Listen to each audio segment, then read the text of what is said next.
Selamat datang di channel YouTube Kampung Pinguin. Di video kali ini kita bakal praktek cara menginstal Ubuntu dengan metode dual boot. Oke, buat persiapan yang pertama, pastiin dulu semua data kita yang pentingnya udah di backup ya. Terus kita siapin satu partisi kosong yang bakal kita pakai buat install Ubuntu. Oke, buat bikin partisinya kita bisa klik dash menu, terus kita klik gparted atau kita ketik gparted.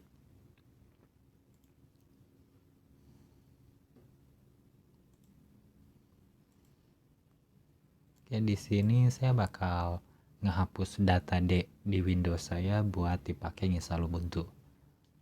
Kita klik kanan buat ngehapusnya. Kita unmount dulu partisinya.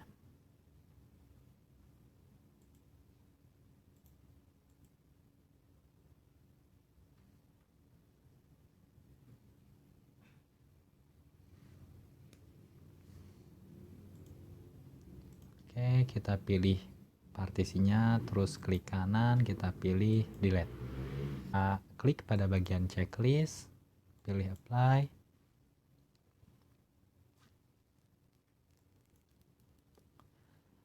Sekarang data atau partisi data kita udah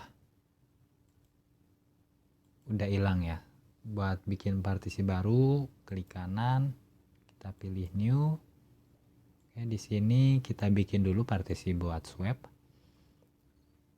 Secara teori, besaran atau ukuran partisi swap ini 2 kali dari memori RAM fisik kita ya.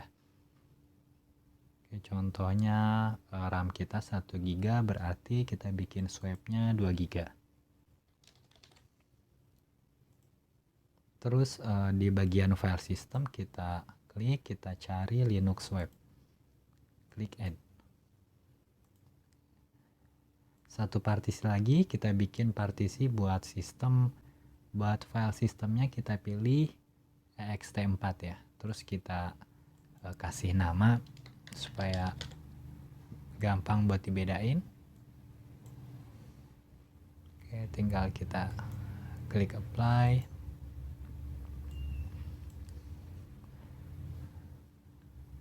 Perbedaan antara sistem di Windows sama Ubuntu pada kasus ini, kalau Windows dia pakai jenis partisi NTFS, tapi di Ubuntu dan GNU/Linux pada umumnya dia pakai format ext4. Buat sistem sendiri di Ubuntu dia namanya root ya, atau ditandain sama garis miring kayak gini. Oke, sekarang partisinya udah jadi. Ini partisi root nanti buat Ubuntu, kemudian partisi swap. Kalau udah, kita close gpartednya. Buat install Ubuntu kita klik 2 kali icon atau shortcut di desktop ini.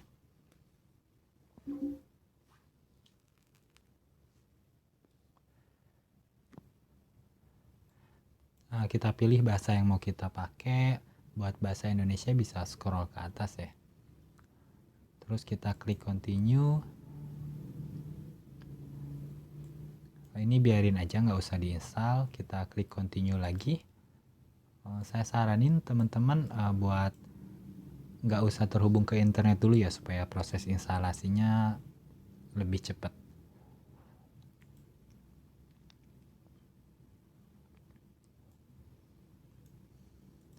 Pada bagian tipe instalasi, amannya selalu kita pilih something else. Terus kita klik continue.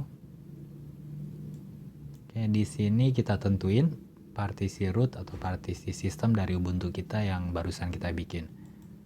Formatnya ext4, kita pilih, terus klik change. Kita pilih lagi ext4. Kita kasih checklist di sini supaya partisinya diformat. Terus mount pointnya kita pilih slash atau garis miring, terus klik OK. Oke, klik continue.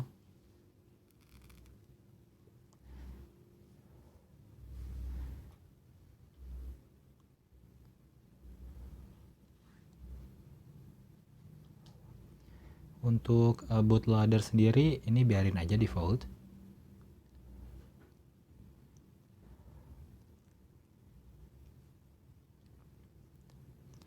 Oke, kalau udah ditentuin partisi rootnya, buat partisi swap biarin aja, nanti dia otomatis kebaca.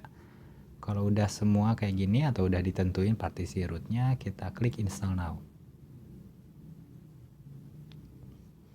Di sini kita pilih lokasi, kemudian klik continue,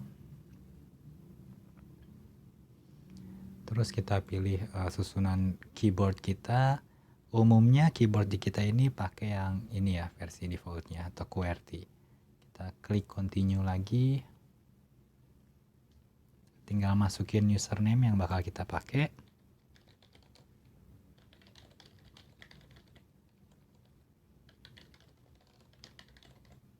Oke, klik continue kalau udah semuanya keisi.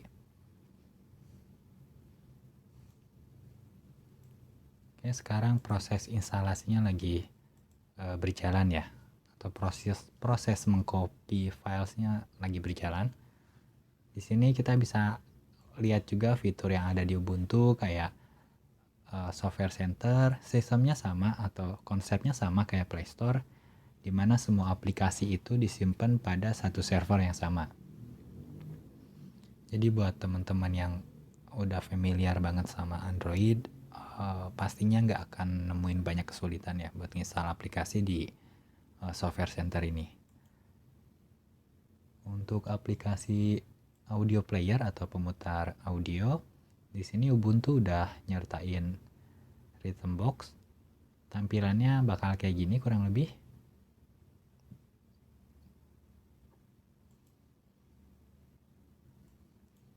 Buat ngelola gambar atau wallpaper, kita bisa pakai software photo manager yang udah terinstall secara default juga. Terus buat web browser, Ubuntu udah nyertain Firefox.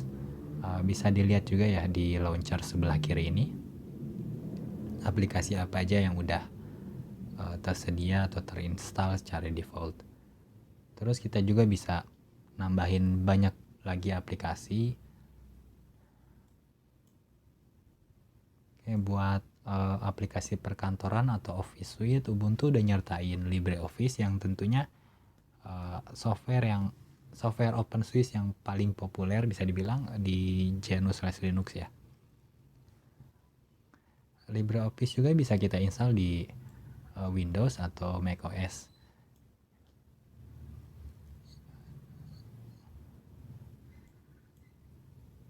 Oke, kita next lagi. Oke, di sini Ubuntu gampang banget buat kita custom sesuai kebutuhan tentunya. Nanti kita bisa masuk ke sistem settings.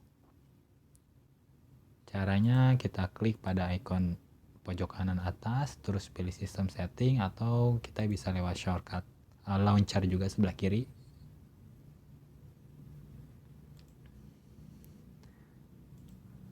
Desktop yang kita pakai sendiri ini namanya Unity.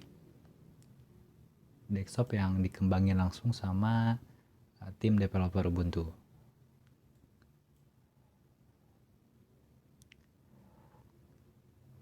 Yang paling enak dari Ubuntu ini, dia gampang banget atau mudah untuk kita custom ya sesuai kebutuhan. Mulai dari tampilan desktop, terus software atau aplikasi yang banyak support di Ubuntu, banyak juga tutorial di internet yang bisa kita dapetin buat belajar secara mandiri. Dan yang pasti Ubuntu ini merupakan salah satu distro GNU/Linux yang paling banyak digunain di dunia. Oke, buat masuk ke control panel, kalau di Windows kita bisa pilih system settings. Fungsinya sama. Di sini kita bisa ngatur mulai dari tampilan background, kemudian jenis keyboard. Misalkan teman-teman mau ngetik aksara atau huruf Arab, kita pilih text entry, kemudian tinggal kita tambahin di sini. Pilih Arab, misalkan add, buat ngelihat tampilannya. Oke, ini kurang lebih nanti bakal kayak gini. Buat gantinya dia ada di menu bar sebelah kanan. Oke, tinggal kita coba di LibreOffice ya.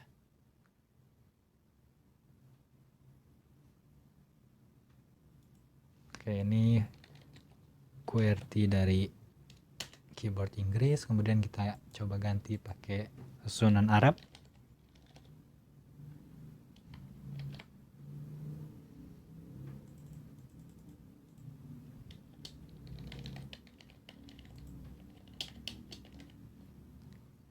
Atau kita juga bisa pakai kombinasi super S. Kalau super spasi, sorry. Buat balik lagi ke huruf susunan keyboard Inggris.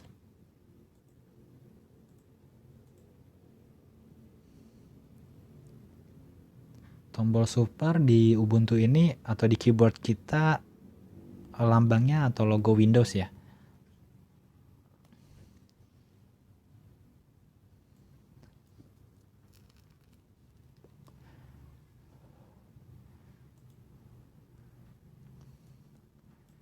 Oke, di sini ada launcher sebelah kiri.